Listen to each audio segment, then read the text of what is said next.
لله نحمده ونستعينه ونستغفره ونؤمن به ونتوكل عليه ونعوذ بالله من شرور انفسنا ومن سيئات اعمالنا من يهده الله فلا مضل له ومن يضلل فلا هادي له واشهد ان لا اله الا الله وحده لا شريك له واشهد ان محمدا عبده ورسوله اما بعد قال نبينا صلى الله عليه وسلم إياكم ومحدثات الأمور كل محدثة بدعة وكل بدعة ضلالة وكل ضلالة في النار صدق الله العلي العظيم وصدق رسول النبي الكريم ونحن على ذلك من الشاهدين கண்ணியத்துக்குரிய எல்லாம் வல்ல அல்லாஹ்வுடைய சகோதரராகிய அல்லாஹ் ரப்பல் ஆலமீன் அல்லாஹ்வுடைய தூதர் நபிகள் நாயகம் ஸல்லல்லாஹு அலைஹி வஸல்லம் அவர்களை பற்றி கூறுகின்ற பொழுது வமா அர்ஸல்னாக இல்லா ரஹ்மத்தல் லில் ஆலமீன், இந்த தூதரை நாம் உங்களுக்கு ஒரு அருள்கொடையாக கொடுத்திருக்கிறோம். அவரை நீங்கள் எப்படி நேசிக்க வேண்டும் என்று சொன்னால் அந்நபியு அவுலா பில் முஃமினீன மின் அன்ஃபுஸிஹிம், ஒவ்வொரு மனிதர்களும் இந்த நபியை இந்த இறை தூதரை தங்களுடைய உயிருக்கு மேலாக நீங்கள் நேசிக்க வேண்டும். அப்படி நீங்கள் நேசிக்கிறீர்கள் என்று சொன்னால் அவரை முழுமையாக நீங்கள் பின்பற்றுவீர்கள். அல்லாஹ் ரப்பல் ஆலமீன் அடுத்து சொல்லுகிறார், லக்கது கான லக்கும் ஃபீ ரசூலில்லாஹி உஸ்வத்துன் ஹஸனா, இந்த மனிதர்களிடத்திலே நபியிடத்திலே உங்களுக்கு அழகிய முன்மாதிரி இருப்பதாக அல்லாஹ் தன்னுடைய திருமறையில் குர்ஆனிலே நபிகள் நாயகம் ஸல்லல்லாஹு அலைஹி வஸல்லம் அவர்கள் இந்த சமுதாயத்தில் இருக்கக்கூடிய மனிதர்களாகிய அனைவரும் சொர்க்கம் செல்ல வேண்டும் என்பதற்காக எல்லா விதமான காரியங்களையும் நமக்கு கற்றுக் கொடுத்தார். அப்படி நபிகள் நாயகம் கற்றுக் கொடுத்த காரியத்தை விட்டுவிட்டு இன்றைக்கு நபிகள் நாயகத்தின் பெயராலேயே இந்த மக்கள் நரகத்தை நோக்கி செல்லக்கூடிய ஒரு காரியத்தை நாம் பார்த்து கொண்டிருக்கிறோம். அதுவும் குறிப்பாக ரபியுல் அவ்வல் மாதம் வந்துவிட்டது என்று சொன்னால் நாங்கள் நபிகள் நாயகத்தை நேசிக்கிறோம், மதிக்கிறோம், புகழ்கிறோம் என்ற பெயர்ல அல்லாஹ்வுடைய தூதர் காட்டித் தராத எந்த விஷயத்தை துணிதோண்டி புதைக்க வேண்டும் என்ற நோக்கத்தோடு அல்லாஹ்வுடைய தூதர் இந்த பூமியிலே பிரச்சாரம் செய்தார்களோ அதையெல்லாம் இவர்கள் துணிதோண்டி புதைத்துவிட்டு ஷிர்கிலேயும் விதாயத்திலேயும் மூழ்கி இருக்கக்கூடிய காட்சிகளை நாம் பார்க்கிறோம். என்ன சொல்வார்கள் இவர்கள்? திருமறை குர்ஆனுடைய வசனத்தை எடுத்து போடுவார்கள். அல்லாஹ் சொல்லுகிறான், அல்லாஹ் நபிகள் நாயகத்தின் மீது ஸலவாத் சொல்லுகிறான் என்று சொல்லி திருமறை குர்ஆனுடைய வசனத்தை அவங்க என்ன செய்வாங்க? எடுத்து போடுவாங்க. நாம ஸலவாத் சொல்லக்கூடாது என்று சொல்கிறோமா, அல்லது அல்லாஹ்வுடைய தூதரை எப்படி புகழ வேண்டும் என்று சொல்கிறோமா, அதற்கென்று ஒரு வரைமுறைகளை இருக்கின்றது என்பது பற்றி அல்லாஹ் ரப்பல் ஆலமீன் அல்லாஹ்வுடைய தூதரும் பல இடங்களில் நமக்கு என்ன செஞ்சிருக்கிறாங்க? கற்றுத் தந்திருக்கிறார். அப்ப இது மாதிரியான ஒரு காரியத்துல நாம மார்க்கத்தை ஆய்வு செய்கின்ற பொழுது இவர்கள் நபிகள் நாயகத்தின் பெயரால செய்யக்கூடிய அனாச்சாரங்கள், ஷிர்க்குகள், விதாயத்துகளை எடுத்து பார்த்தோம் என்று சொன்னால் நிறைய இருக்கிறது. ஸலவாத் சொல்லக்கூடாது என்று நாம் சொல்லவில்லை. நபிகள் நாயகத்தின் மீது ஸலவாத் சொல்ல வேண்டும். அதை அல்லாஹ் திருமறை குர்ஆனிலே சொல்லியிருக்கிறார். ஆனால் இங்கு என்ன பிரச்சனை? ஸலவாத் என்கின்ற பெயர்ல இவர்கள் ஓதக்கூடிய அந்த மௌலிதினுடைய வரிகள், வார்த்தைகளை எடுத்து பார்த்தோம் என்று சொன்னால் அல்லாஹ்வுடைய இடத்திலே நபிகள் நாயகத்தை கொண்டு போய் வைக்கிறார், ஷிர்க் செய்கிறார், இடை வைக்கிறார். அல்லாஹ் திருமறை குர்ஆனில் தெளிவாக சொல்லியிருக்கிறார், வமன் யுஷ்ரிக் பில்லாஹி ஃபக்கத் ஹரமல்லாஹு அலைஹில் ஜன்னah, யார் அல்லாஹ்வுக்கு இணை கற்பிக்கிறார்களோ அவர்களுக்கு அல்லாஹ் சொர்க்கத்தை ஹராமாக்கி விட்டார். ஒரு மனிதன் வாழ்க்கையில தவறு செய்கிறார், நாடினால் மன்னித்து அல்லாஹ் சொர்க்கத்துக்கு அனுப்பி விடுவார். இல்லை என்று சொன்னால்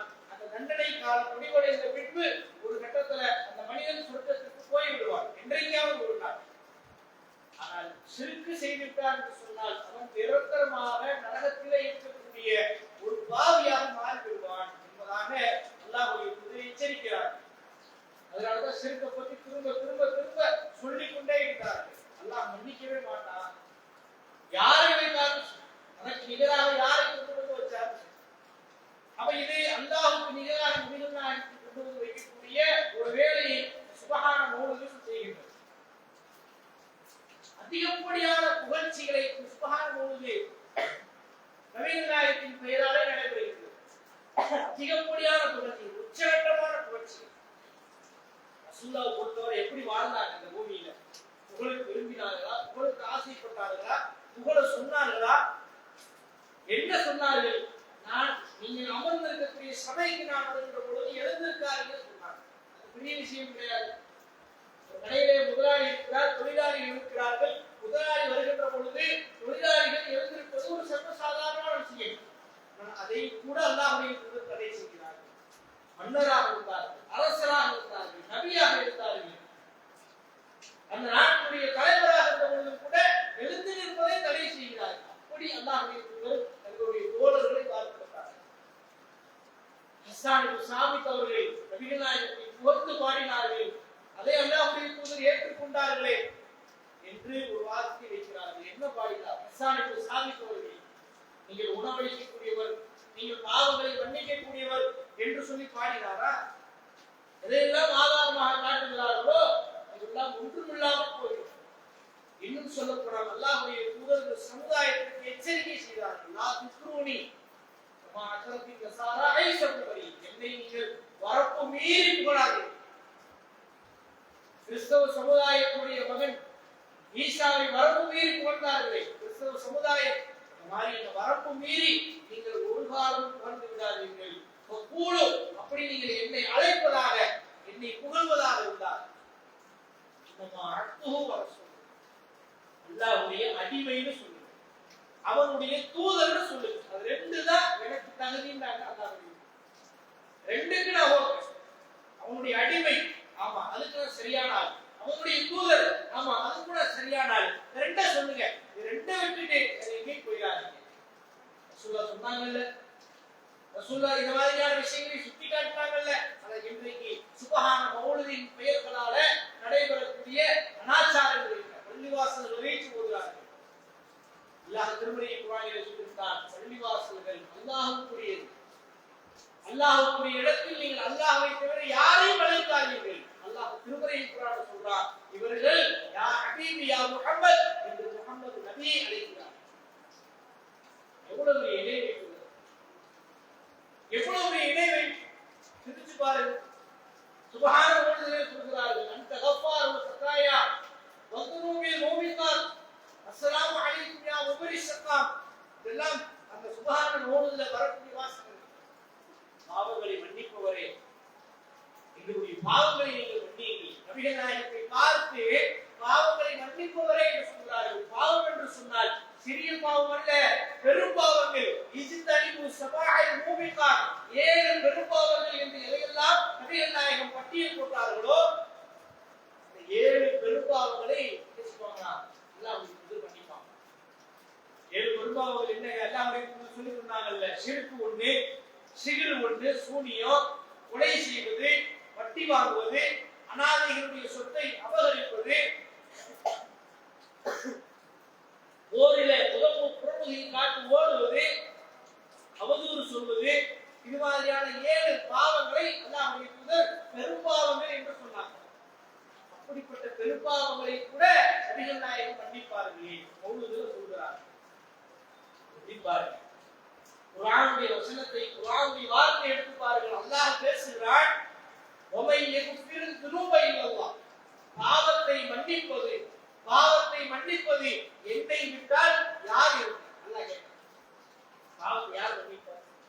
பாவத்தை மன்னிப்பது என்னை விட்டால் யார் இருக்கிறார்? அல்லாஹ் திருமறை குர்ஆனிலே கேட்கிறான். நம்ம மக்கள் என்ன செய்றாங்க தெரியுமா?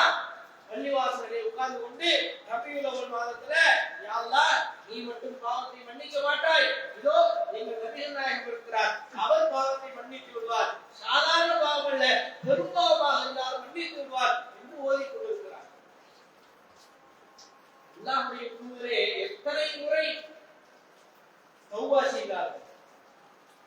குள்ளி யௌமின் நியத்தையும் வரல. ரசூலுல்லாஹ் சொல்றாங்க, ஒரு நாளைக்கு 100 தடவை நான் பாவ மன்னிப்பு கேட்கிறேன். ரசூலுல்லாஹ் கேட்கிறாங்க, ஒரு நாளைக்கு 100 தடவை நான் கேட்கிறேன். மரண நேரத்துல ரசூலுல்லாஹ்வுடைய உயிர் பிரியக்கூடிய அந்த நேரத்துல நபிகளாருடைய வாயிலிருந்து வந்த கடைசி வார்த்தை என்ன? அல்லாஹும்ம ஃபிர்லி, அல்லாஹும்ம ஃபிர்லி, அல்லாஹும்ம ஃபிர்லி. இறைவா, என்னுடைய பாவத்தை எல்லாம் நீ மன்னித்து விடு. ரசூலுல்லாஹ் மரண நேரத்துல கேட்டாங்களா இல்லை? அல்லாஹ்வுடைய தூதரே இவ்வாறு பிரார்த்தனை செய்த பொழுது நம்ம மக்கள் என்ன செய்றாங்க? அல்லாஹ்வுடைய தூதர் பாவத்தை மன்னித்து விடுவார் என்று சொல்லி இது மாதிரியான பாடல்களை பாடிக்கொண்டிருக்கிறார்கள். இந்த ஆதாரமும் கிடையாது. உலமா பேசுகிறார், என்ன சொல்றாருன்னா, ஆதம் நபி அவர்கள் ஹவ்வா அலைஹிஸ்ஸலாம் அவங்க என்ன செஞ்சாங்க? சிறிய தவறை செய்து விடுவார்கள். அல்லாஹ் என்ன செய்வான்? அவங்கள சொர்க்கத்திலிருந்து வெளியேற்றுவதாக ஒரு செய்தி வரும். அதை எல்லாமே சொல்லிக்கிட்டே வந்து சொல்றாரு, ஆதம் நபி அவங்க பிரார்த்தனை செஞ்சாங்களாம், யா அல்லாஹ், என்னுடைய பாவத்தை நீ மன்னித்து விடு. எப்படி மன்னித்து விடு தெரியுமா? லா இலாஹ இல்லல்லாஹ், வணக்கத்திற்குரியவன் அல்லாஹ்வுக்கு யாரும் இல்லை, முஹம்மது ரசூலுல்லாஹ், முஹம்மது நபி அடுத்திருக்கிறே, லா இலாஹ இல்லல்லாஹ் அடுத்திருக்கிறே, முஹம்மது நபியின் பெயரால் அவர்களின் பொருட்டால் என்னுடைய பாவத்தை மன்னித்து விடு என்று சொல்லி ஆதம் நபி அவர்கள் அன்றைக்கு பிரார்த்தனை செய்தார்கள். அதன் காரணமாக அல்லாஹ் மன்னித்து விட்டான் என்று சொல்லி குர்ஆனிலும் ஹதீஸிலும் இல்லாத பள்ளிவாசல்களை வைத்து அப்பட்டமாக எந்த ஒரு ஆதாரம் இல்லாமல் உலமாக்கள் பேசுகிறார். இன்னும் யூடியூப்ல வீடியோக்கள் நிறைய ரசூலுல்லாஹ் சொன்னாங்க, என் பெயரால் இட்டுக்கு திருவன் அவருடைய இருப்பிடத்தை நரகமாக்கி கொண்டு பிறமத கலாச்சாரத்துக்கு ஒப்பாக நடப்பவன் அவன் அவர்களை சார்ந்தவன் சொன்னார். மீலாது எல்லாம் மௌலுது எல்லாமே பிறமத கலாச்சாரம், பிறந்த நாள் கொண்டாட்டம் என்பது பிறமத கலாச்சாரம். கேவலத்திலும் கேவலமாக உச்சகட்டமாக நபிகள் நாயகம் ஸல்லல்லாஹு அலைஹி வஸல்லம் அவர்களின் பெயரால் ஒரு பெரிய கேக் ஒன்று ஆர்டர் பண்ணி வீடியோக்கள் நீங்க எல்லாம் பார்த்துருப்பீங்க. சிரிப்பதா, அழுவதா, வேதனைப்படுவதா என்பது தெரியல. ஒரு பெரிய கேக்கை வாங்கி ஒரு நீண்ட கத்தியை வைத்துக் கொண்டு முஹம்மது ரசூலுல்லாஹ் என்று சொல்லி அந்த கேக்கிலே எழுதி கொண்டு ஹாப்பி பர்த்டே டு யூ ரசூலுல்லாஹ் சொல்லி அழுத்து ஒரு காற்று நிறைந்த ஒரு பலூன், ஏரோப்ளேன் மாதிரி ஒரு பலூன் இருக்கும்ல, அதை என்ன செய்யறாங்கன்னா அப்படியே பறக்க விடுறாங்க. ரசூலுல்லாஹ் மேல அனுப்புறாங்களாம். பிறந்த நாள் கொண்டாடி ரசூலுல்லாஹ் அப்படியே மேல அனுப்புறாங்க. வீடியோக்குள்ள நீங்க பார்த்துருப்பீங்க. இந்த மாதிரி இருந்தால் நபிகள் நாயகத்தின் பெயராலேயே ஒரு அனாச்சாரம் நடக்குது. எவ்வளவு பெரிய மோசமான விஷயம் பாருங்க. இந்த சமுதாயம் எப்படிப்பட்ட ஒரு வழிகேட்டை நோக்கி சென்று கொண்டிருக்கிறது பாருங்க. அல்லாஹ்வுடைய தூதர் பாவத்தை மன்னிக்கக்கூடியவர்களா? கேட்கிறீங்களே, இஜ்தனிபு வந்து தூபு உழுது, மதீனாவுல வந்து உழுது, அல்லாஹ்வுடைய தூதர்ட்ட வந்து கேளு. வஹல்லல் ஹரம், அல்லாஹ்வுடைய தூதரே இந்த ஹரத்துக்கு வந்துட்டேன், உங்கள்ட்ட நான் மன்றாடுறேன், இந்த பாவத்தை நீ மன்னிச்சு. எப்படி மன்னிக்க முடியும்? எப்படி கேட்க முடியும்? அல்லாஹ்ல பாவத்தை மன்னிப்போம். அல்லாஹ் சொல்றாங்க, நான் தான் பாவத்தை மன்னிக்கிறேங்கிறாங்க. உன்னுடைய கொடரி நரம்புக்கு அருகாமையிலே நான் இருக்கிறேங்கிறாங்க. பாவிகளை பார்த்து கூட அல்லாஹ் அழைக்கிறானே. பாவிகளாக இருக்கக்கூடியவர்கள் கூட தன்னை விட்டு யாரிடத்தையும் போய்விடக் கூடாது என்பதற்காக அல்லாஹ் திருமதி குர்ஆன்ல சொல்றானே, தங்களுக்கு தாங்களே பாவம் செய்து கொண்டே அடியார்களே, நான் தக்கனத்தும் ரஹ்மத்தில்லா, அல்லாஹ்வுடைய அருளை நீ நம்பிக்கை இழந்துறாதீங்க. அப்படின்னா என்ன அர்த்தம்? என்னை விட்டு வேற யாரையும் போய் கேட்காதப்பா அப்படின்னு அர்த்தம். அதுதான் அல்லாஹ் விரும்புகிறார். தன்னிடத்திலே துஆ செய்வதை எவ்வளவு சந்தோஷமாக பார்க்கிறார். அல்லாஹ்வுடைய தூதர் சொல்றாங்க இல்லையா? ரசூலுல்லாஹ் சொல்றாங்கல்ல, அத்ஆ உஹரிவாதா, துஆ என்பது ஒரு வணக்கம். அந்த வணக்கம் எப்படிப்பட்ட வணக்கம் என்று சொன்னால் வணக்கத்திலேயே சிறந்த வணக்கம். துஆ செய்யறோம்ங்க, நாம துஆ செய்வது என்பது நமக்கு நம்முடைய தேவைகளை கேட்பதாக நாம் நினைக்கிறோம். ஆனால் அதுதான் சிறந்த வணக்கம்ங்கிறாங்க ரசூலுல்லாஹ். ஒரு அடியானுக்கு அல்லாஹ்விடத்துல கையேந்தி துஆ செய்கிற பொழுது அல்லாஹ் உச்சகட்டமான சந்தோஷத்தை அடைகிறான். ஏன்னா துஆ செய்யும் பொழுதுதான் நாம் அடிமைங்கிறதே உணர்வு. அல்லாஹ் நீ தான் கொடுக்கக்கூடியவன், நான் வாங்கக்கூடியவன், நீ எஜமானர், நான் அடிமை அப்படின்னு சொல்லி அந்த அடிமை தன்மையை உணர்ந்து படைத்த ரப்புல் ஆலமீனை ரப்பாக ஜல்ல ஜலாலுஹுவாக நினைக்கக்கூடிய அந்த தருணம் என்பது அல்லாஹ்வுக்கு நீண்ட ஒரு சந்தோஷத்தை கொடுக்கக்கூடிய ஒரு தருணம். ஆனா அந்த இத நீங்க கேட்காதீங்க. இந்த நபி இருக்கிறார் இவர்கிட்ட கேளுங்க, சுப்ஹான ஓதுதலை படித்தால் எவ்வளவு பெரிய மோசமான விஷயம். ஷிர்க். உணவளிக்கக்கூடிய ஒரு நபிகள் நாயகம் என்று சொல்கிறார்களே, உணவளிப்பது யார்? இப்ராஹிம் நபி அவர்கள் பிரார்த்தனை செய்கிறார்கள். அல்லாஹ் திருமறை குர்ஆனிலே சொல்கிறார். அந்த நபி எப்படிப்பட்டவர் தெரியுமா? அவர் நம்முடைய நண்பர் என்கிறார். எவ்வளவு சிறப்புகள் இப்ராஹிம் நபியை பற்றி சொல்லிக்கிட்டே போலாம். அவ்வளவு விஷயங்கள் திருமறை குர்ஆனிலே இருக்கிறது. அல்லாஹ்வுடைய தூதர் சொல்கிறார்கள். அப்படிப்பட்ட இப்ராஹிம் நபி அவர்கள் அல்லாஹ்விடத்திலே பிரார்த்தனை செய்கிறார்கள். அல்லாஹ் அதை நிறைவேற்றுகிறார். அல்லாஹ்விடத்திலே நன்றி செலுத்துகிறார்கள். அல்ஹம்துலில்லாஹ். அல்லாஹ்வுக்கே புகழடைந்தோம். வஹபலி அலல் கிபரி இஸ்மாயில் வ இஸ்ஹாக். அல்லாஹ்வுடைய இஸ்மாயில் இஸ்ஹாக்கை கொடுத்து அல்லாஹ்வுக்கே எல்லாம் புகழ். அல்லாஹ்வுக்கு பிரார்த்தனை செய்கிறார்கள். இப்ராஹிம் நபி அவர்கள் அல்லாஹ்வுடைய தோழர் என்கிறாரே, அப்படிப்பட்டவர்கள் அல்லாஹ்வுடைய தூதர் இடத்தில் பிரார்த்தனை செய்கிறார்கள். எல்லாம் அல்லாஹ்விடத்தில் பிரார்த்தனை செய்கிறார்கள். ஆனால் இவர்கள் நபிகள் நாயகம் ஸல்லல்லாஹு அலைஹி வஸல்லம் இடத்தில் பிரார்த்தனை செய்கிறார்கள். பொருளாதாரத்திற்காக. அல்லாஹ் திருமறை குர்ஆனிலே சொல்கிறான். எப்படிப்பட்ட ஒரு வார்த்தை! அல்லாஹ் யர்சுக்கு ரிஸ்க லிமன் வ யக்திர். அல்லாஹ் தான் நாடியவர்களுக்கு செல்வத்தை அதிகமாக கொடுக்கிறான். தான் நாடியவர்களுக்கு சுருக்கி கொடுக்கிறான். உலகத்துல எல்லாரும் பணக்காரரா இருக்காங்களா?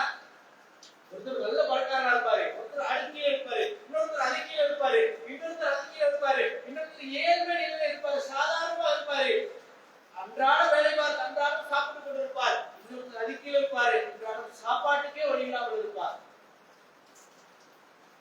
பணத்துக்கு என்ன செய்வது என்று தெரியாமல் பல பேர் இருக்கிறார்கள். இந்த பணத்தை வைத்து என்ன செய்வது என்று தெரியாமல் பல பேர் இருக்கிறார்கள். அல்லாஹ் எல்லாத்தையும் படைத்திருக்கிறான். அது காரணம் நம்மளுடைய உழைப்பு, நம்முடைய திறமை கிடையாது. அல்லாஹ் நாடுறவங்களுக்கு அதிகமாக கிடைக்கும். அல்லாஹ் யர்சுக்கு ரிஸ்க லிமன் யஷாஉ வ யக்திர். அல்லாஹ் தான் நாடியவர்களுக்கு செல்வத்தை அதிகமாக கொடுக்கிறான். அல்லாஹ்வுடைய அந்த சிந்தனை யாருக்கு கொடுக்கணும், யாருக்கு கொடுக்க கூடாது என்பது அவருக்கு தெரியும். ஆனால் இவர்கள் என்ன செய்கிறார்கள்? நீங்கள் தான் எங்களுக்கு ரிஸ்க் அளிக்கக்கூடியவர், உணவளிக்கக்கூடியவர் என்று படித்துக் கொண்டிருக்கிறார்கள். எவ்வளவு மோசமான விஷயம்! அந்த அதிகாரம் அல்லாஹ்வுடைய அதிகாரம் அல்லவா? உணவளிக்கக்கூடிய அதிகாரம் படைத்த ரப்புல் ஆலமீனுடைய அதிகாரம் அல்லவா? அதை கொண்டு போய் ரசூலுல்லாஹ்விடத்தில் கேட்கிறாங்களே. அல்லாஹ்வுடைய தூதர் எப்படி இருந்தாங்க அவங்க வாழ்க்கையில? எல்லா நாளும் சாப்பிட்டு வயிறார சாப்பிட்டு மனதார தூங்கி எந்திரித்த ஒரு வாழ்க்கை வாழ்ந்தார்களா? ரசூலுல்லாஹ்வுடைய வாழ்க்கை எப்படி இருந்துச்சு? பர்சனலாவே எப்படி இருந்துச்சு? இருந்துகிட்டு சாப்பிடாம இருந்தாங்களா அல்லது இல்லாம சாப்பிடாம? வீட்டுல வந்து கேட்பாங்க, மனைவிடத்தில் வந்து கேட்பார்கள், இன்றைக்கு உணவு ஏதேனும் உள்ளதா? ஒன்றுமில்லை. அப்படியானால் நான் நோக்கு அப்படின்னு போயிடுவாங்க. இதான் ரசூலுல்லாஹ்வுடைய வாழ்க்கை.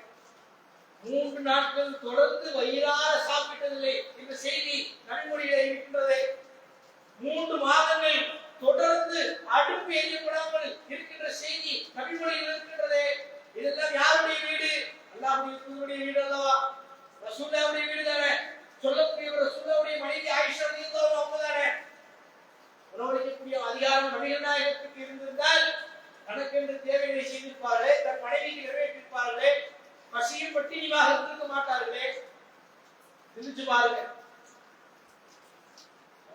ஸல்லல்லாஹு அலைஹி வஸல்லம் காலத்துல ஒரு நாள் ரசூலுல்லாஹ்வுக்கு கடுமையான பசி.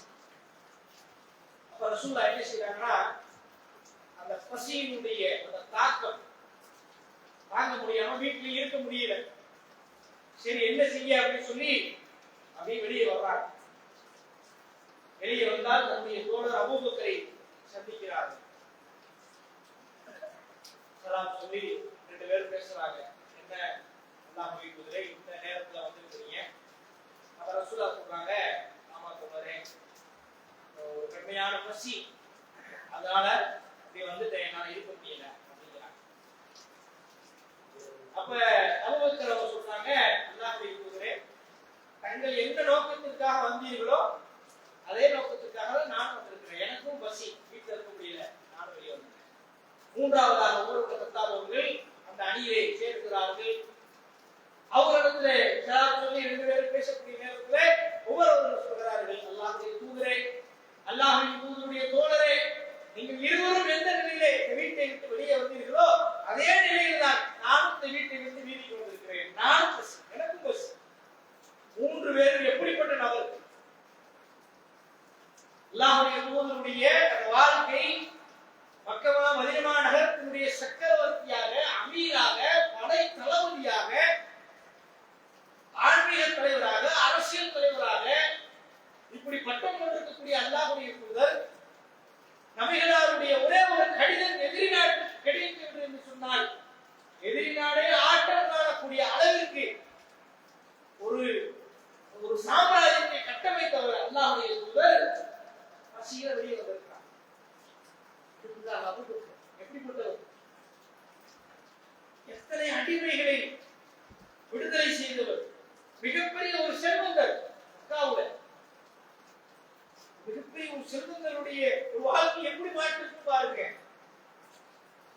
பாதுகாப்பு உமர் அவர்கள். ஒரு ஷைத்தானே உலகமே ஷைத்தானுக்காக பாதுகாப்பு தேடும். அல்லாஹ் குர்ஆன்ல ஒருபில்லாஹி மினஷ் ஷைத்தானிர் ரஜீம், அல்லாஹ் விரட்டப்பட்ட ஷைத்தானிலிருந்து பாதுகாப்பு சொல்லி இந்த ஒட்டுமொத்த உலகத்திலே இருக்கக்கூடிய முஸ்லிம் சமுதாயம் ஷைத்தானிலிருந்து பாதுகாப்பு தேடுகின்றது. ஆனால் அல்லாஹ்வுடைய தூதர் சொன்னார்கள், உமர் ஒரு வீதியில் வந்தார், ஷைத்தான் அடுத்த வீதிக்கு ஓடுகிறான். எதிரிகளுடைய வாளுக்கு பயப்படுகிறார்களோ இல்லையோ, உமர் இப்னு கத்தாப் அவர்களுடைய கைத்தடிக்கு பயப்படுவார்கள் என்ற ஒரு விஷயத்தை கொண்டவர்கள் உமர் இப்னு கத்தாப் அவர்கள். இப்படிப்பட்டவர்கள் சொல்கிறார்கள்,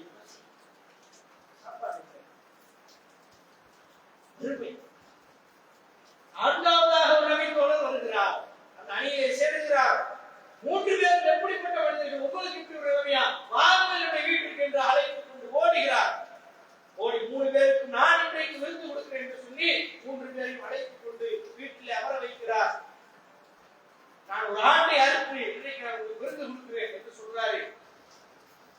அல்லாஹ்வுடைய தூதர் அவர் ஆட்டை அறுக்க நோக்கி ஓடுகின்ற பொழுது சொன்னார்கள், அவசரத்துல பால் தரக்கூடிய குட்டியை அறுத்து விடாத.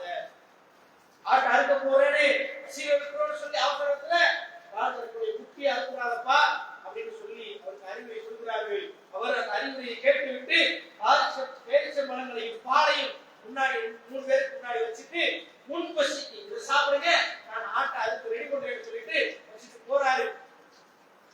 அந்த சபையில அல்லாஹ்வுடைய தூதரும் அல்லாஹ்வுடைய தூதருடைய தோழர்கள் இருவரும், அபூபக்கர் சித்தீக் அவர்களும் உமர் இப்னு கத்தாப் அவர்களும் பசியில அந்த நேரத்துல 2 பேருடைய கைகளும் அந்த பேரிச்சம்பழ பாத்திரத்தை நோக்கி வரக்கூடிய நேரத்தில் இருக்கைகளையும் அல்லாஹ்வுடைய தூதர் பிடிக்கிறார்கள். நமக்கு எப்படி இருக்கும், நல்ல பசியில இருக்கும், வீட்டுக்காரமா சொல்றேன் சீக்கிரம் சாப்பாடு வைப்பா, நல்லா பசிக்குது அப்படின்ன உடனே முன்னாடி ஏதாவது ஒரு ஸ்நாக்ஸ் மாதிரி கொண்டு வச்சிருப்பாங்க, ஒரு வெஞ்சனமோ ஏதோ ஒண்ணு வைப்பாங்க. சாப்பாடு உடனே வெயிட் பண்ணுவோமா, ஹோட்டல்ல போறோம், போன உடனே இலை போட்டு தண்ணி வச்சுட்டு முதல் கூட்டு தான் வைப்பாங்க. நல்ல பசியில நினைச்சுவாங்க, அப்படி முதல்ல கூட்டு எடுத்து சாப்பிடுவாங்க. சாப்பாடு வர்றதுக்கு முன்னாடி அந்த பசியில டக்கு கையாளுக்கு தான் போகும். அது மாதிரி நல்ல பசி. நமக்குன்னா என்ன பசி, இன்னைக்கு காலையில இருந்து மதியம் பசி, ஆனா அவங்களுக்கு 4 நாளோ 3 நாளோ 2 நாளோ உள்ள பசி. அந்த பசியில 2 பேரும் கை வேகமா பேரிச்சம்பழத்தை நோக்கி வரும்பொழுது ரசூலுல்லாஹ் 2 பேருடைய கைகளை பிடித்து சொல்கிறார்கள், தோழர்களே, இந்த பேரிச்சம்பழம் குறித்தும் நாளை வறுமையை நீங்கள் விசாரிக்கப்படுவீர்கள். எப்படி பாருங்க, நபித்தோழர் இந்தியாவாக விருந்து கொடுக்கக்கூடிய பேரிச்சம்பழம் குறித்தும் நாளை வறுமையை நீங்கள் விசாரிக்கப்படுவீர்கள் என்று சொன்னார். அல்லாஹ் நம்மை எப்பொழுது ஒரு உயரத்துல ஒரு இடத்துல வச்சிருக்கிறாங்க தெரிஞ்சு பாருங்க. நினைச்ச சாப்பாடை சாப்பிட முடியும், நினைச்ச பழங்களை வாங்க முடியுது, நினைச்ச இடத்துல சந்தோஷமாக இருக்க முடியுது, நினைச்ச இடங்களுக்கு பிரயாணம் செய்து போக முடியுது. ரசூலுல்லாஹ் சொல்றாங்க, தோழர்களே, எது குறித்தும் நாளை மறுமையிலே நீங்கள் விசாரிக்கப்படுவீர்கள் என்ற ஒரு செய்தி சொல்றார்கள். எவ்வளவு பசியில இருக்கிறாங்கன்னு பாருங்க. அப்படிப்பட்ட பசியான நேரத்திலும் கூட இன்னொரு சஹாபி வந்து அல்லாஹ்வுடைய தூதருக்கு விருந்து கொடுத்து அந்த பசியை அமர்த்தி இருக்கிறார் என்பதுதான் ஹதீஸை தவிர இன்றைக்கு படிக்கிறார்களே, நபியே நீர்தான் உணவளிக்கக்கூடியவர், நீங்கள் தான் எங்களுக்கு ரிஸ்க் தரக்கூடியவர் என்று படிக்கிறார்களே, எவ்வளவு மோசமான விஷயம். அதனாலதான் சுபஹானஹு புகார் அல்லாஹ்வுடைய தூதரை புகழ்வது இவர்களுக்கு பிடிக்கவில்லை என்று அப்பட்டமான ஒரு பொய்யை சொல்கிறார்கள். நபிகள் நாயகத்தை புகழாமல், நபிகள் நாயகத்தை பற்றி பேசாமல் ஒரு முஸ்லிம் சொர்க்கத்தின் வாடையை கூட நுகர முடியாது. அவன் என்ன சொல்றான் இங்கே, அல்லாஹ்வுடைய தூதரை பற்றி புகழுங்கள், புகழ் வார்த்தைகள் இல்லையா, எவ்வளவு இருக்குது. ரசூலுல்லாஹ்வுடைய வீரத்தை சொல்லி புகழுங்க, இருக்கிறதை உள்ளது சொல்லி புகழுங்க, ரசூலுல்லாஹ்வுடைய நேர்மையை சொல்லி புகழுங்க. எவ்வளவு விஷயம், எவ்வளவு இருக்குது. இத்தனை ஆண்டு காலம் இந்த பூமியிலே ஆட்சி செய்கின்ற பொழுதும் கூட ஒரு அந்நிய பெண்ணினுடைய விரலை கூட அல்லாஹ்வுடைய தூதர் தீண்டியதில்லை என்ற உண்மையை சொல்லி புகழுங்க. எவ்வளவு விஷயங்கள் இருக்குதுங்க.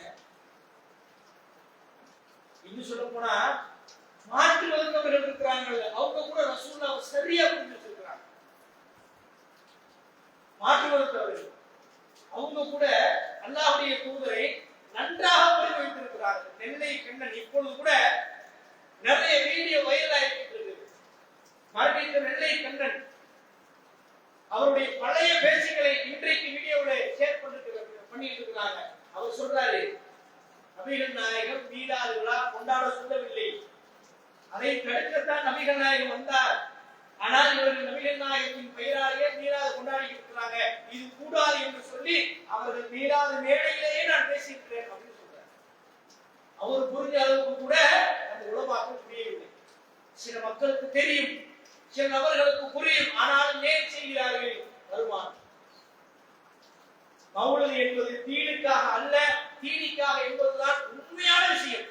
சொல்வதற்கு கேட்பதற்கு கசப்பாக இருந்தாலும் உண்மை இதுதான். ஏன் தெரியுமா? அந்த இடத்துல நான் இருந்திருக்கிறேன். அல்லாஹ்வை சாட்சியாக்கி நான் சொல்கிறேன், அதே இடத்துல நான் இருந்திருக்கிறேன், நான் ஓதியிருக்கிறேன், நான் சம்பாதித்திருக்கிறேன், நான் காசு வாங்கியிருக்கிறேன். அல்லாஹ்வுடைய பாவங்களை மன்னிக்கிறேன். மதரசாவில் ஓதக்கூடிய நேரத்துல புளியங்குடியில ஓதி இருக்கிறோம், ராஜபாளையத்தில் ஓதி இருக்கிறோம், இன்னும் பல ஊர்களில் ஓதி இருக்கிறோம். அந்த ஊர்ல ஓதுகின்ற பொழுதெல்லாம் வீட்டுல இருந்து எனக்கு மணியாடல செலவுக்கு பணம் அனுப்புவார்கள். அரவக்குடியிலே ஓதினேன், அரவக்குடியிலிருந்து வீட்டிற்கு நான் பணம் அனுப்புவேன். ஏன் தெரியுமா? அந்த மௌலிது பயங்கரமாக. இன்னும் சொல்ல போனால் மயிலாடுதுறை பக்கத்தில் இருக்கக்கூடிய வடகரை அரங்கக்குடி செல்வ செழிப்பான ஊர்கள், எல்லாம் வெளிநாட்டு காசு, வெளிநாட்டில் இருக்கக்கூடியவர்கள். இன்னைக்கு நாங்க இந்த டச் செல்ல எல்லாம் 15 வருஷத்துக்கு முன்னாடியே அந்த ஊர்ல நான் பார்த்திருக்கேன். எல்லாம் பெரிய பெரிய பணக்காரர்கள், பெரிய பெரிய செல்வங்கள், சந்தாக்கள் எல்லாம் எவ்வளவு நினைக்கிறீங்க? இன்றைக்கும் அந்த பள்ளிவாசல்ல வாக்கியா சாலையாக என்ற பள்ளிவாசலுடைய வாசல்ல சந்தாக்கள் எழுதப்பட்டிருக்கு. எவ்வளவு தெரியுமா? ஒவ்வொரு நபரும் கொடுக்கக்கூடிய சந்தா. நான் சொல்வது அன்னைக்கு 10-15 வருஷத்துக்கு முன்னாடி அந்த கல்வெட்டுல இன்னைக்கு இருக்கு 10,000, 15,000, 12,000, 2,000 சந்தாக்கள். எவ்வளவு காசு இருக்குன்னு பாருங்க. 15 வருஷத்துக்கு முன்னாடி 10,000, இன்னைக்கு 10,000, 5,000 கொடுக்கிறது இல்லை. ஆனா அங்க இன்னமும் நடந்துகிட்டு இருக்கு. ஒரு விழா என்று சொன்னால் அது மாதிரி யாராலையும் செலவழிக்க முடியாது. எங்க பட்டமளிப்பு விழா மாதிரி ஒரு விழாக்களை யாராலும் நடத்த முடியாது. அப்படிப்பட்ட ஒரு சிறப்பு. அவ்வளவு காசு நிறைந்த ஊர்ல நான் ஓதி மௌலித் ஓதி சம்பாதித்திருக்கேன். எல்லாம் காசுதான். விவாதத்தோட, உள்ளச்சத்தோட, இறையச்சத்தோட, வறுமையில சொர்க்கத்திற்காக கிடையாது. இன்றைக்கு இவர்கள் ஓதுகிறார்களே வீடுக்காக, விதண்டாவதற்காக ஓதிக் கொண்டிருக்கிறார்களே தவிர மார்க்கத்தை நிரூபிக்க எல்லளவும் ஆதாரம் கிடையாது. எடுத்து வர சொல்லுங்க பார்ப்போம். இவர்கள் சொல்லக்கூடியதற்கு சரியான ஆதாரத்தை குர்ஆன் ஹதீஸிலிருந்து எடுத்துக்காட்டு சொல்லுங்க பார்ப்போம். கிடையாது, இல்ல. ஒரு ஃப்ரீயா ஓதுங்க. எத்தனையோ வீடுகள்ல நீங்க கூப்பிடுறாங்கல்ல மௌலித் ஓத, புது வீடுகள்ல, கடை திறப்பு விழாக்கள்ல, எத்தனையோ இடங்கள்ல கூப்பிடுறாங்கல்ல. நான் இதை அமலாக இபாதத்தாக செய்கிறேன், என்னுடைய இபாதத்தை நீ கேவலப்படுத்துகிறாயா, பணம் தந்து என்னை அசிங்கப்படுத்துகிறாயா என்று அவர்களை திருப்பி கேட்கிறேன். நம்மால் என்ன கேட்கிறாங்க தெரியுமா? அகத்துமார்கள் என்ன வெயிட் கம்மியா இருக்கு அப்படிங்க. அப்ப எந்த நோக்கத்துக்காக நீங்க ஓதி கொண்டிருக்கீங்க? சிந்தித்து பாருங்க. உங்களை குற்றம் சொல்வதற்காக நான் சொல்லவில்லை. நீங்களும் நரக பாதையை சென்று உங்களை நம்பி வரக்கூடிய மக்களையும் நரக பாதையை நோக்கி அழைக்கிறீர்களே, இது நியாயமா? நாளை வறுமையிலே அந்த மக்கள் நரகத்திலே விழுந்தார்கள் என்று சொன்னால் ஒரு நாளா 2 நாளா நிரந்தரமாக கிடப்பார்களே. உமை இஸ்ரிபில்லாஹி ஃபக்கத் ஹரமல்லாஹு அலைஹிம் ஜன்னா, அல்லாஹ்வுக்கு இணை கற்பித்தவர்கள் நிரந்தர நரகத்திலே இருப்பார்கள் என்று சொல்கிறார்களே. உங்களை நம்பி வந்த கூட்டத்தை, மக்களை உங்களுடைய காசுக்காக, பொருளாதாரத்திற்காக, பிடிவாதத்திற்காக நரகத்திலே கிடக்க வேண்டும் என்று நினைக்கிறீர்களே, அல்லாஹ்வுக்கு அஞ்சிக் கொள்ளுங்கள். குல்லு நஃப்ஸின் தாயிகத்துல் மௌத், ஒவ்வொரு ஆத்மாவும் மௌத்தை, மரணத்தை சந்தித்தே தீரும். ஒரு நொடி முந்தவும் செய்யாது, பின்னவும் செய்யாது. தனக்கு நிர்ணயிக்கப்பட்ட நேரத்திலே அந்த மரணம் வரும். அல்லாஹ் சொல்கிறானே, உங்களுக்கு மரணம் வராதா? உங்களை நம்பி இருக்கக்கூடிய மக்களுக்கு மரணம் வராதா? எங்களுக்கு மரணம் வராதா? அதற்கு முன்னால் வாழ்க்கையை மாற்றிக்கொள்ளவில்லை என்று சொன்னால் நிரந்தர நரகம் என்பதை நீங்கள் புரிந்து கொள்ள வேண்டும். மௌலித் என்பது வருமானத்திற்காகவே தவிர எந்த விஷயம் கிடையாது. மார்க்க ஆதாயம் கிடையாது, மார்க்க விஷயம் கிடையாது, மார்க்க ஆதாரம் கிடையாது. அல்லாஹ்வை வெற்றி கொள்ளுங்கள். அல்லாஹ்வுடைய தூதரை பற்றி நாம் எவ்வளவோ விஷயங்களை பார்க்கிறோம். எல்லாம் மக்களிடத்தை எடுத்து சொல்லலாம். அல்லாஹ்வுடைய தூதர் எத்தனையோ போதனைகளை இந்த சமுதாயத்திற்கு தந்திருக்கிறார்கள்.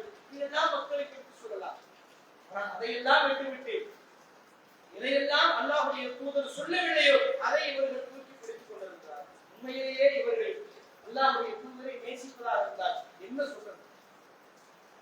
ரசூலுல்லாஹை நாங்கள் நேசிக்கிறோம். அதுவும் இந்த நேசம் எல்லாம் வெறும் 12 நாட்கள். ரபியுல் அவ்வல் வந்துட்டா 12 நாள். நம்மாலே இந்த மதர்ஸ் டே ஒரு பாத்துருக்கீங்களா? அந்த நேரத்துல என்ன செய்வோம்னா வாட்ஸ்அப்ல ஃபுல்லா அம்மாவை பற்றி உண்டான பாடல்கள், அம்மாவை பற்றி உண்டான கவிதைகள், அம்மாவை பற்றி அன்னைக்கு அம்மா அம்மா அம்மா என் தாயை போல வருமா அப்படிமா. தாய் எங்க பாருக்கு? சென்னையில் இருக்குல்ல, அங்க அம்மா, அங்க தங்கச்சி இல்லையா? அக்கா வீட்டுல இல்ல இல்ல, அங்க ஒரு பெரியவர்கள் அறக்கட்டளை இருக்கு, அம்மா இருக்காங்க. ஒரு நாள் ஸ்டேட்டஸ் வச்சா போதுமா? அம்மாவை பாதுகாக்கிற மாதிரி ஆயிடுமா? அந்த மாதிரி தான் நம்ம ஆளு. நம்ம ஆள் கிடைச்சாங்க 12 நாட்கள் ரசூலுல்லாஹை பத்தி நினைச்சுட்டா அந்த 365 12 கழிச்சு மிச்ச நாட்கள் ரசூலுல்லாஹை பத்தி நினைக்கவே தேவையில்லை. அந்த மாதிரி இருக்கிறார். உண்மையிலேயே நீங்கள் நபிகள் நாயகத்தை நேசிப்பதாக இருந்தால் 365 நாள் நபிகள் நாயகத்தை நேசியுங்கள். திருமணத்துல உங்க பள்ளிவாசல்ல நீங்கள் நடத்தி வைக்கக்கூடிய ஒரு திருமணம் நடக்கிறதா? நீங்கள் அவர்களுக்காக எடுத்து நடத்தி வைக்கிறீர்களா? இவா பரவசம் வாங்கியிருக்கிறியா? பொண்ணுக்கு மகன் கொடுத்திருக்கிறியா? வீட்டுல எதுவும் சொல்லி இருக்கிறியா? இல்ல எதுவுமே இல்ல. அப்பவா அல்லாஹ்வுடைய தூதர் எப்படி சொன்னாங்களோ அப்படி நான் நடத்திருக்கேன் சொல்றீங்களா? அல்லாஹ்வுடைய தூதர் பரவசமாக சொன்னாங்களா? வாக்கும் நிசா சத்பாத்திஹின, மனம் முடிக்கக்கூடிய மணப்பெண்களுக்கு மணக்குடியை மனமுகர்ந்து கொடுங்கள். ஒருத்தர் கேட்கிறார், எவ்வளவு கொடுப்பேன்? அள்ளி கொடு. வேறு சமயத்துக்கு கையளவு அள்ளி கொடு, அல்லது 2 கை கும்மியை அள்ளி கொடு. ரசூலுல்லாஹ் சொல்றாங்க, ஒரு தோட்டத்தையே எழுதிட்டாலும் பத்தாதுங்கிறாங்க. அவ்வளவு கொடு. அதை சொல்லுங்க. ரசூலுல்லாஹ் சொன்ன விஷயத்தை சொல்லுங்க. சுன்னத்தான தாடி வைக்க சொல்லுங்க. மல்லு கட்டிங்களே ஒவ்வொரு விஷயத்திற்கும், இதற்கு நீங்க மல்லு கட்டுங்க, ஒவ்வொருத்தையும் சொல்லுங்க. இதுதான் உண்மையிலேயே நபிகள் நாயகத்தை நேசிப்பதற்கு உண்டான அளவுகோல்.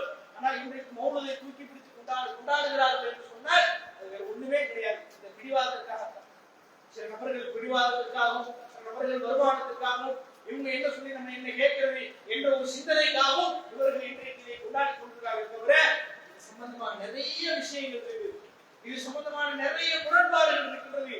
அதையெல்லாம் சொல்வதற்கு நமக்கு நேரமில்லை.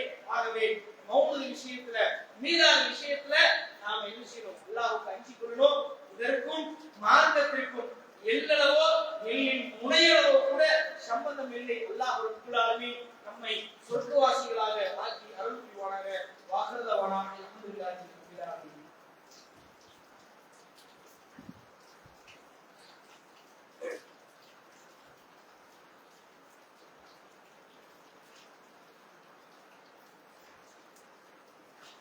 அஸ்ஸலாமு அலைக்கும் வரஹ்மத்துல்லாஹி வபரகாத்துஹு. கண்ணியத்திற்குரிய இமாமுல் அல்லாஹ் ஜல்லஷானஹு தஆலாவுடைய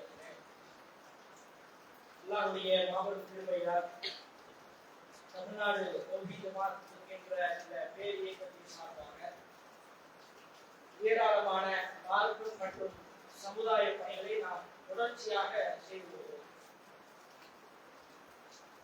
அதற்குரிய செலவுகள் எல்லாம் எதை வைத்து நாம் கொண்டு செல்கிறோம் என்று சொன்னால், நீங்கள் கொடுக்கக்கூடிய சந்தாக்களை வைத்து மட்டும்தான் நாம் என்ன செய்யறோம்? நீங்கள் கொடுக்கக்கூடிய அந்த தொகையை வைத்து மட்டும்தான் நாம் அதை கழிவுபடி கொண்டிருக்கிறோம். நம்ம எந்த வெளிநாட்டு நிறுவனத்திலேயோ பைசா வாங்குறது கிடையாது. அதே மாதிரி நம்மளுடைய கூட்டத்தை காட்டி, நமக்கு எல்லாம் தெரியும் எத்தனையோ மாநாடுகள் நடந்தது, எத்தனையோ லட்சக்கணக்கான மக்கள் வந்தார்கள். அந்த கூட்டத்தை எல்லாம் காட்டி அரசியல்வாதிகளிடத்திலே போய் பேரம் பேசி எங்களுக்கு ஒரு சீட்டு தாருங்கள், அதாவது எங்களுக்கு நோட்டாக தாருங்கள், உங்களுக்கு நாங்கள் ஆதரவு தருகிறோம் என்ற நிலைப்பாடும் நமக்கு கிடையாது. அப்படிதான் நாம சொன்னோம்னா இந்த மாதிரி சும்மாவுல அறிவிப்பு செய்ய தேவையில்லை. காசு கொடுங்க, பொருளாதாரம் கொடுங்க, நன்மைக்கு உதவி செய்யுங்க என்ற அறிவிப்பு செய்ய தேவையில்லை. பணம் மிச்சமாக இருக்கு. என்ன அவ்வளவு கோடிகளை கொண்டு வந்து கொடுப்பதற்கு அவர்கள் தயாராக இருக்கிறார்கள். ஆனால் நாம தயாராக இல்லை. அரசியல் என்பது ஒரு சாக்கடை. யார் வந்தாலும் அதை சரியாக நடத்த முடியாது, இருக்க முடியாது என்பதால் யாருக்கும் நம்முடைய ஆதரவு கிடையாது. உங்களுடைய உள்ளத்துல, உங்களுடைய ஊர்கள்ல யார் நல்லவர்கள் நீங்க நினைக்கிறீர்களோ அவர்களுக்கு நீங்க ஓட்டு போடுங்க என்று சொல்லி நாம் முடிச்சுடுவோம். அது உங்களுடைய விருப்பம் சொல்லிடுவோம். ஜமாத் அதில் என்ன செய்யாது, தலையிடாது. இப்படி வெளிநாட்டு நிறுவனங்களில் இருந்தோ அரசியல்வாதிகளிடம் இருந்தோ பணம் பெற்று நம்ம இந்த சமுதாய சேவையை நடத்தல. நம்மளுடைய செயல்கள் எல்லாம் எதை வச்சு நடக்குதுன்னா மக்களாக எவ்வளவு வச்சு கொண்டுதான் நடக்கும். இவ்வளவு விஷயங்கள், தாவா சென்று, ஆண்கள் தாவா சென்று, பெண்கள் தாவா சென்று, அதே போல முதியோர் இல்லங்கள், சிறுவர் இல்லங்கள், பள்ளிக்கூடங்கள், அதே மாதிரியான புதிதாக இஸ்லாத்தை ஏற்று வரக்கூடியவர்களுக்கான அந்த நிகழ்ச்சிகள் எல்லாமே நம்ம எதை வச்சு நடத்துறோம்? பொருளாதாரத்தை நடத்துறோம். அதே மாதிரி நமக்கு ஏதாவது அநியாயம் ஏற்பட்டால், நம்ம அநீதியை நோக்கி நாம் தள்ளப்பட்டால் ஆர்ப்பாட்டங்கள், போராட்டங்கள் என்று நடத்துவது, மாநில தலைமை இயங்குவது, அதில் இருக்கக்கூடிய ஊழியர்கள் எல்லாருமே பொருளாதாரத்தை வைத்துதான் பேசுகிறாங்க, பண்றாங்க. ஆகவே இந்த பொருளாதாரத்தை நீங்க என்ன செய்யுங்க, அதிகமாக நீங்கள் கொடுங்கள். அதற்கான வசூலை இன்ஷா அல்லாஹ் அடுத்த வாரம் என்ன செய்வாங்க, வசூல் பண்ணுவாங்க. இந்த வாரம் இல்ல, அடுத்த வாரம் வசூல் பண்ணுவாங்க. ஆக வரக்கூடிய அடுத்த வாரம் வரக்கூடிய நேரத்துல அதிகமான பொருளாதாரங்களை கொடுத்து மார்க்க பணிக்காக உதவி செய்யுமாறு உங்களை அன்போடு கேட்டுக்கொள்கிறோம். வாசல வாடா அல்ஹம்துலில்லாஹி ரப்பில் ஆலமீன். அஸ்ஸலாமு அலைக்கும் வரஹ்மத்துல்லாஹி வபரகாத்துஹு.